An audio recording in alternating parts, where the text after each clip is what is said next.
오늘의 사연 시작하겠습니다. 안녕하세요.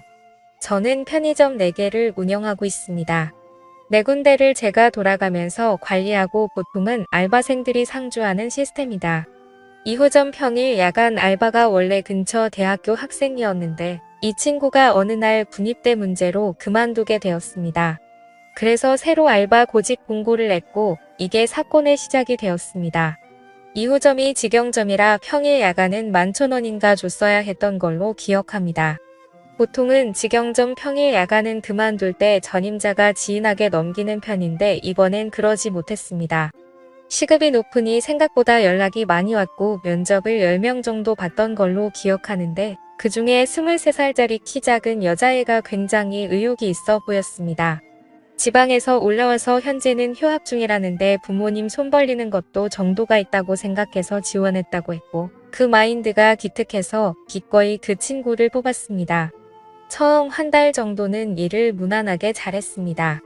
편의점을 4개나 굴리니까 알바생 숫자도 꽤 되어서 나름 사장일 합시고 분기별로 알바생들 모아다가 조촐하게 회식을 합니다. 회식일에 봤자 근처의 싸구려 고깃집에서 삼겹살에 소주하는 정도지만요. 보통 1차에서 기분 좋게 끝내고 파입니다. 회식이라도 시간이 늦어지면 아내가 항상 화를 내곤 했으니까요. 저 아내 말 잘 듣습니다.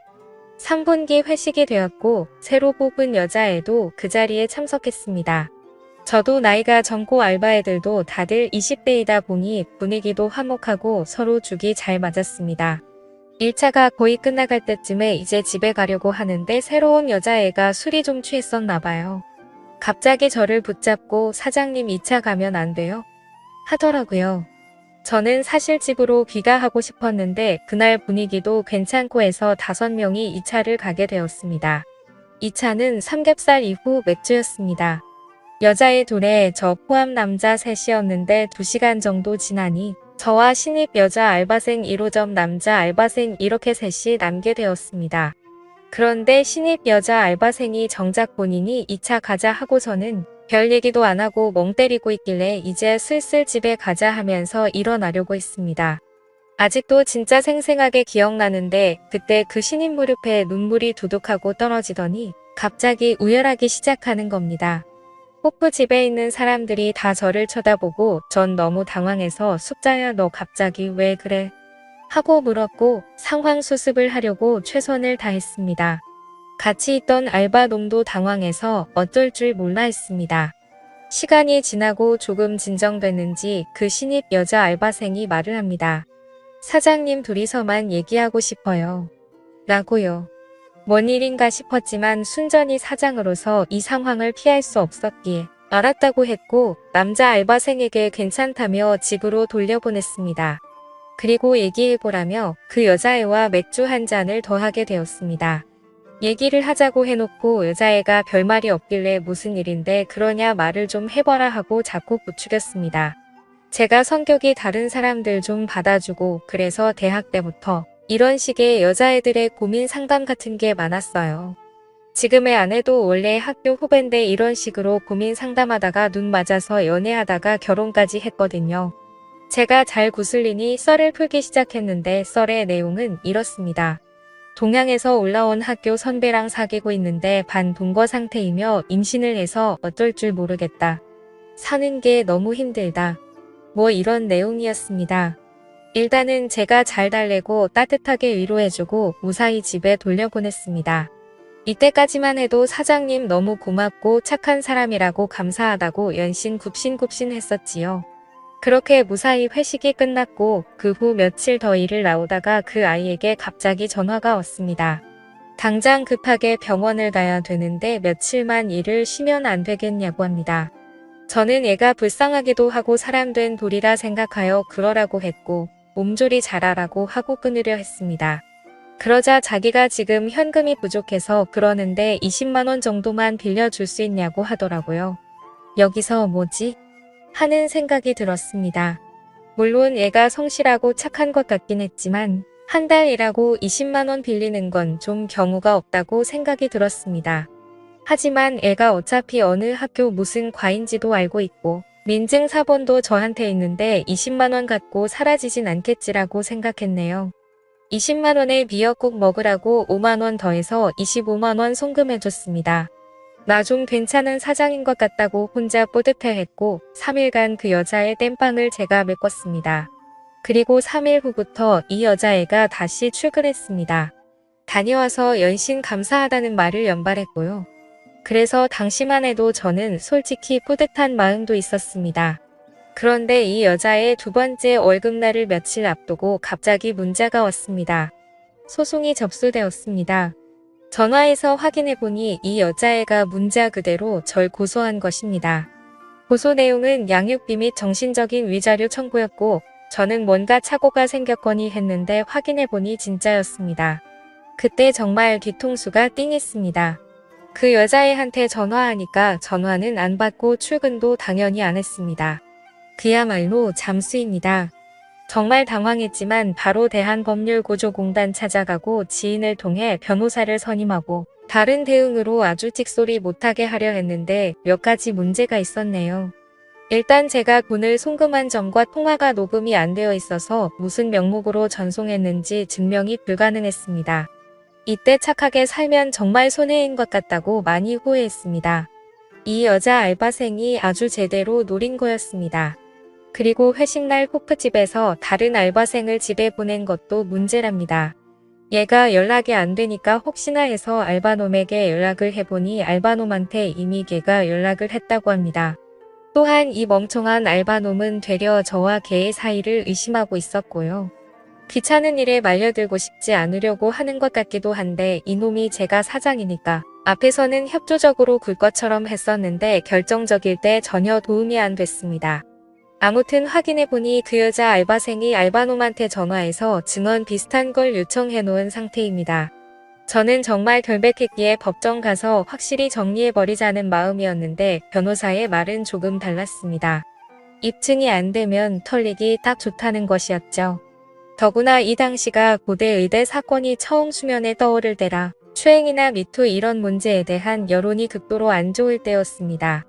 여론이 판결을 좌지우지하는 건 아니지만 잘못해서 엮이면 인생 바로 끝나게 되는 딱 좋은 코스로 갈 수 있겠구나 싶었습니다.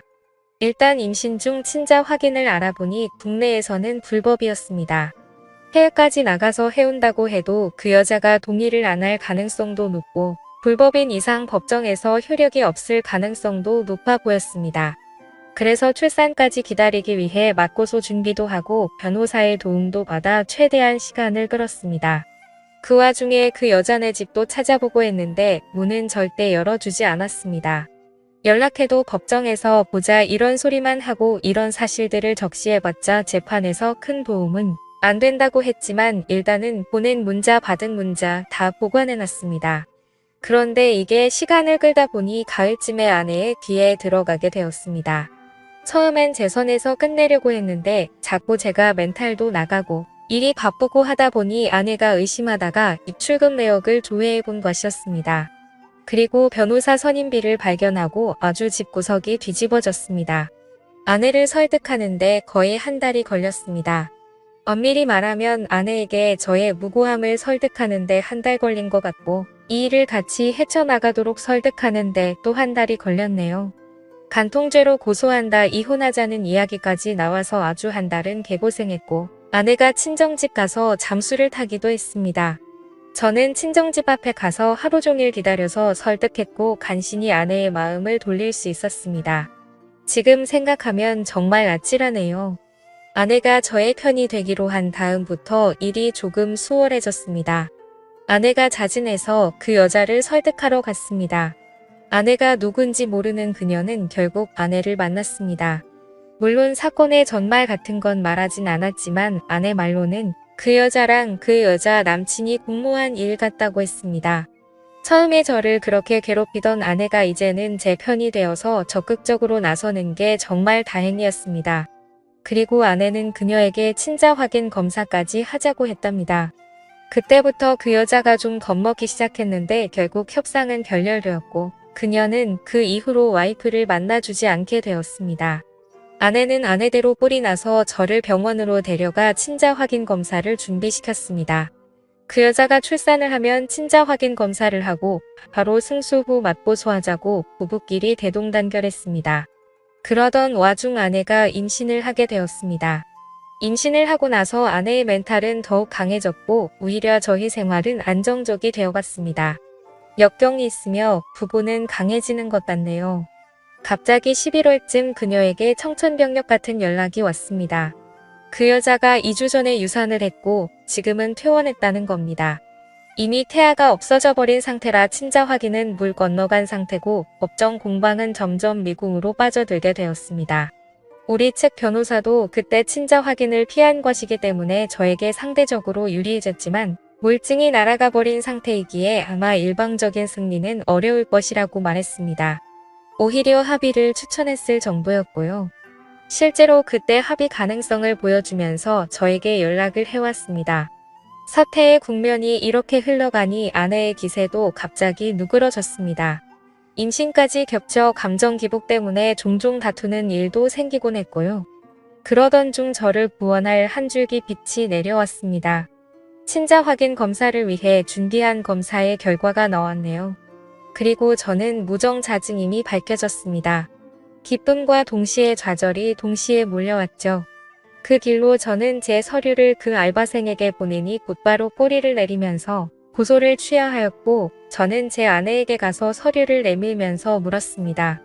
내가 무정자증이 나오는데 넌 도대체 누구시로 임신을 한 거냐고 말이죠. 그러자 아내는 펑펑 울면서 잘못했다고 빌더군요. 얘기를 들어보니 제가 바람이 난 줄 알고 친정집에 가서 잠수를 탔을 때 딴 남자와 사고를 쳤다고 자백하더라고요. 참 이게 웃어야 할지 울어야 할지 난감하긴 했지만 차라리 잘 됐다고 마음을 다잡았습니다. 그 자리에서 우리는 너의 귀책 사유로 이혼한다고 통보를 했고 지금은 이혼 절차를 진행하고 있습니다. 참 아이러니하네요. 이상한 알바생 때문에 일이 꼬였다고 생각했는데 오히려 조상이 도운 기분도 듭니다. 여러분들 생각은 어떠신가요? 제가 이렇게 이혼을 강행해서 끝을 내는 게 맞겠죠? 현명한 댓글 달아주세요. 재미있게 시청하셨다면 구독, 좋아요 부탁드립니다. 감사합니다.